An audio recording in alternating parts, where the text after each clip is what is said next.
Donc là, nous allons présenter les différents composants sur la carte. Donc nous avons sur cette carte EasyPic ce qu'on appelle des résistances. Donc ça c'est leur représentation, le symbole d'une résistance. Donc là c'est une résistance CMS, c'est-à-dire composant monté en surface.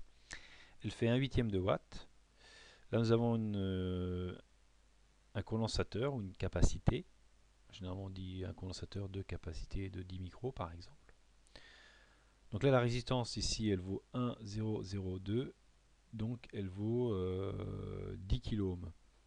C'est-à-dire que ça fait 1,00 10 puissance 2, donc ça fait 10 000 ohms, c'est-à-dire 10 kΩ. Là nous avons un condensateur de capacité, une certaine capacité, par exemple un 10 picofarads. 10 picofarads. Là nous avons un condensateur électrolytique, c'est-à-dire qu'il est polarisé. Là ce sont des condensateurs par exemple de 10 microfarads. Généralement les condensateurs polarisés sont de plus forte valeur, mais ils ont une mauvaise tenue au niveau fréquence.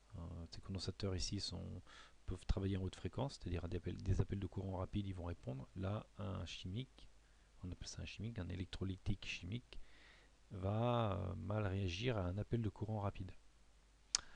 Donc là, des résistances un peu plus fortes en puissance, 1,5 watt, donc R22, donc là c'est une 22 ohms, voilà, donc le même symbole.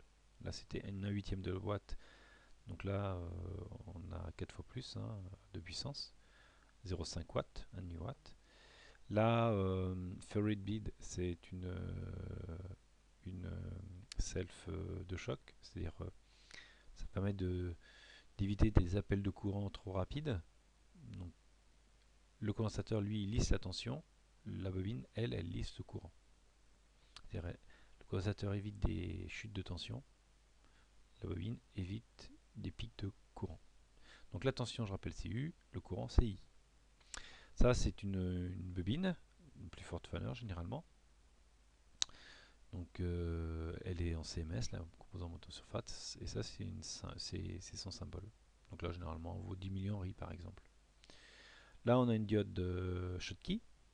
Donc la Schottky c'est comme la diode normale, sauf qu'elle a une tension de base, une tension directe, c'est-à-dire que le courant va dans le sens du triangle noir, une tension directe qui est beaucoup plus faible qu'une diode classique.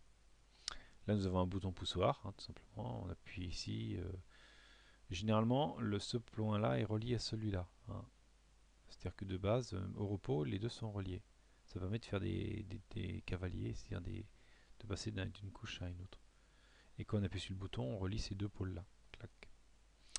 Donc là, nous avons un quartz oscillateur, cristal oscillateur, ou appelé quartz. Donc voilà son symbole.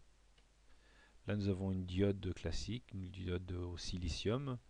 Donc l'anode et la cathode. La cathode, c'est là où il y a le trait, c'est-à-dire ce trait-là, la cathode. Voilà. Alors pour vous rappeler, la cathode, si vous regardez bien, vous avez un trait ici, et là vous avez un trait qui monte là et un trait qui monte là, donc ça fait la lettre K. Cathode en anglais, et en français c'est avec un C. Donc là vous avez la cathode et là vous avez l'anode de ce côté-là. Donc là on voit le trait ici, donc la cathode elle est ici, et là vous avez l'anode. Alors si la LED s'allume, si la diode s'allume, on appelle ça une LED, Light Emitting Diode, ou DEL, diode électroluminescente. Donc il faut que le courant aille dans le sens du triangle pour que la LED s'allume. Donc sa tension de fonctionnement dépendra de sa couleur. Ça peut aller de 1 volt 2 jusqu'à 3 volts pour les LED blanches, même voire 3 volts 4. Là nous avons un transistor NPN, voilà le symbole bipolaire, transistor bipolaire NPN. NPN, le courant il sort du collecteur. Donc là vous avez la base borne 2, le 3 c'est le collecteur et la borne 1 c'est l'émetteur. Donc après il faut garder la datasheet pour voir où sont les... Aussi c'est marqué là, 1 c'est l'émetteur, donc l'émetteur est ici, 2 c'est la base est ici, 3 le collecteur il est là. Voilà. Donc là c'est émetteur, base, collecteur. Donc là c'est un composant monté en surface, c'est un transistor. Donc là vous avez ce qu'on appelle un circuit intégré de manière générale, après il faut voir leur fonction. Donc là vous avez un circuit intégré 8 broches en CMS. Là ça doit être un 20 broches ou un 16 broches en CMS. Là, un V-brush. Là, c'est pas du CMS, c'est du classique, hein. C'est-à-dire, on vient le mettre sur un support ou venir souder directement les pattes. Là, vous avez un condensateur électrochimique. Et on retrouve le même symbole que celui-ci, hein. Donc la borne plus, hein, vous voyez, c'est la petite borne. La borne moins, c'est celle-ci. Donc là, c'est un tantal, hein, c'est-à-dire que c'est mieux que le chimique, là. C'est-à-dire qu'il se comporte mieux au niveau fréquence. Bon, l'inconvénient, c'est qu'il ne faut pas faut pas le polariser à l'envers, parce qu'autrement, il claque facilement. Bah, il claque tout de suite. Là, vous avez un point test, hein, voilà, pour venir se gripper avec un grip fil. Là, vous avez le symbole de la connectique d'un port USB. Là, vous avez le buzzer, donc c'est le symbole d'un quartz, en fin de compte, hein. Voilà, parce que c'est à l'intérieur, vous avez un quartz qui oscille. Là, vous avez un potentiomètre, donc vous voyez la flèche, donc ça monte. Le potentiomètre, il a 3 bornes, une, deux, trois ici, ou 3 là, hein, tout dépend comment c'est fait. Donc les 2 bornes extrêmes, là et là, c'est les 2 bornes que vous avez là, et puis la borne du milieu, c'est le curseur qui se balade. Voilà. Là, vous avez un connecteur pour venir connecter des informations avec deux vis de pression.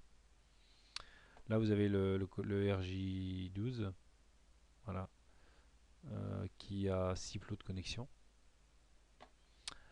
Là, c'est des commutateurs, hein, des switches, on appelle ça, des interrupteurs. Voilà, pour venir reconnecter, pour allumer les LED ou valider des boutons poussoirs. Et puis vous avez l'afficheur 7 segments, 1, 2, 3, 4, 5, 6, 7. On voit le 8 qui est là, et le 8 est dessiné ici. Donc soit il est à anode commune ou cathode commune, c'est-à-dire vous avez donc les 8 pôles, les 7 pôles pardon, qui sont reliés ensemble. Donc ça fait une broche. Et puis après vous avez un pôle.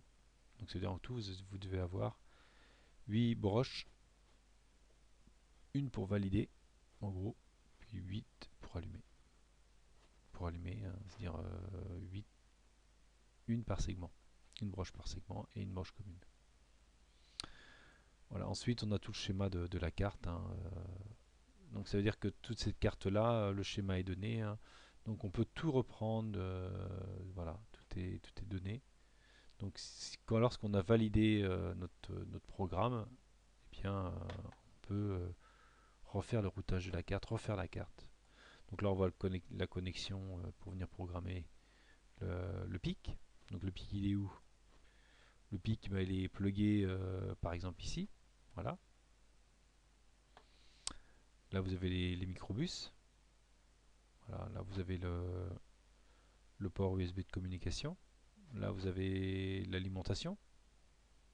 La LED de fonctionnement pour indiquer que vous allez bien alimenter.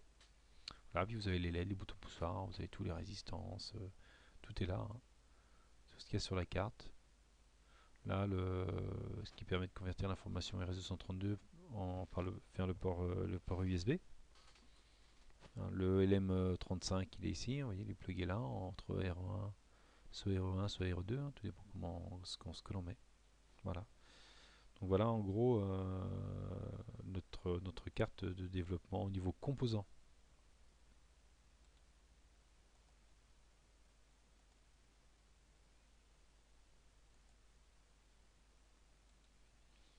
Donc voilà ce que je voulais vous présenter.